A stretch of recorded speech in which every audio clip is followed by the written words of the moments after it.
Mettre tous les œufs dans le même panier. Alors, j'ai choisi de vous parler de cette expression, pas pour sa difficulté de compréhension, mais plutôt pour son aspect grammatical. Donc mettre tous les œufs dans le même panier, ça signifie, qu'on est en train d'émettre un reproche ou un regret par rapport à un manque de prudence. Quelqu'un qui met tous ses œufs dans le même panier prend le risque de tous les casser s'il arrive un problème. C'est donc une expression imagée qui signifie prendre des risques sans diversifier, concentrer ses biens, son argent, ses chances et être fragilisé en cas de problème, ne pas avoir de solution de secours, ne pas avoir de plan B, comme on dit d'une façon familière. Donc moi, ce qui m'intéressait avec cette expression, du point de vue grammatical, c'était ses diverses utilisations. Donc cette expression, ne pas mettre tous ses œufs dans le même panier ou mettre tous ses œufs dans le même panier, peut exprimer un conseil. Si vous voyez quelqu'un qui se comporte d'une façon qui vous paraît risquée, vous pouvez lui conseiller, d'être plus prudent. Donc le conseil peut entraîner un conditionnel présent. Tu ne devrais pas mettre tous tes œufs dans le même panier, on ne sait jamais.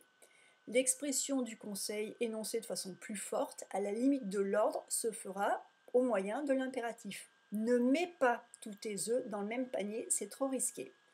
Le conseil peut également se faire plus pédagogique en expliquant la situation au moyen d'un gérondif. En mettant tous tes œufs dans le même panier, tu risques vraiment de tout perdre.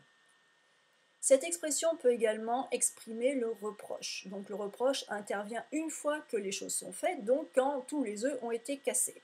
On est donc face à des temps du passé comme le conditionnel passé. Tu n'aurais pas dû mettre tous tes œufs dans le même panier. Ou l'imparfait, il ne fallait pas mettre tous tes œufs dans le même panier, tu as fait n'importe quoi. Il ne fallait pas que tu mettes tous tes œufs dans le même panier, c'est insensé. Et là, nous avons un subjonctif. Donc si vous ne maniez pas le subjonctif avec assez d'aisance, utilisez la forme qui a un infinitif. Comme ça, vous n'avez pas à gérer le subjonctif. Mais si vous dites il ne fallait pas que ou il fallait que, là, il faudra utiliser un subjonctif. Cette expression peut également servir à exprimer le regret. On peut l'exprimer au conditionnel passé. Je n'aurais pas dû mettre tous mes œufs dans le même panier, je n'ai pas été prudent. Encore l'imparfait. Si je n'avais pas mis mes œufs dans le même panier, je ne les aurais pas tous cassés. Et en bonus, je vous donne une autre expression, puisque j'ai voulu corréler en même temps que j'écrivais cet article, ça m'a fait penser à une autre expression avec le terme œuf. Donc on ne fait pas d'omelette sans casser les œufs.